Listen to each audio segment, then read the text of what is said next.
Hay otros medios de potenciación de este efecto.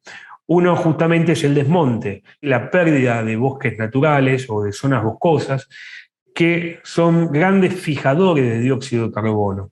Estos retenedores de dióxido de carbono, justamente para después del proceso de fotosíntesis generar oxígeno, lo que hace es que al no retenerse ese dióxido de carbono generado se emita mucho más incluso a la atmósfera.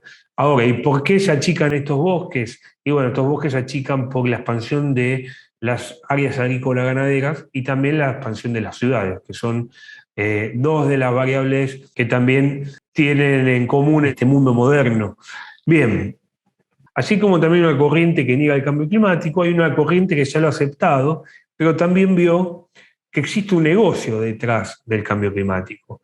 Hay países que a lo largo de su historia se han industrializado muchísimo y obviamente sus tasas de emisiones son muy altas. Con lo cual, asumir un compromiso de bajar algunas emisiones de una tasa muy alta es más sencillo que de aquellos, como nuestros países, tienen o quieren generar un proceso de industrialización y encuentran en el cambio climático o en los compromisos del cambio climático topes a la emisión que no le permiten generar una industrialización muy grande. Ahora bien, ¿qué hacen estos países que tienen una mayor cantidad también de emisiones? Bueno, tienen la posibilidad en el mercado de bonos de comprar justamente los denominados bonos de carbono. ¿Y qué es esto? Bueno, esto es, por ejemplo, un país que directamente no está industrializado, que directamente no emite o emite menos de la cantidad de dióxido de carbono, de gases de efecto invernadero, mejor dicho, lo que puede hacer este país que emite de más es comprarle esa diferencia que emite de más a este que directamente no emite. Por ejemplo, si nosotros vemos las distintas emisiones de, por ejemplo, América y el Caribe, Europa, también Estados Unidos, lo que vamos a ver es que los países como el nuestro van a tener una gran cantidad, ¿está bien?, de emisión producto de la agricultura, que son esto de azul, algo de residuos, ¿está bien?, y esto más finito que es industria. Todo esto que está acá abajo es generación de energía. Estos son acumulados, ¿no? Si vemos el caso de la Unión Europea, acá vemos que la generación de energía es mucho mayor, ¿está bien?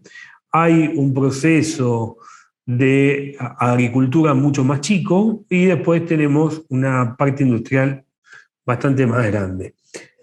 Y lo mismo ocurre cuando vemos Estados Unidos.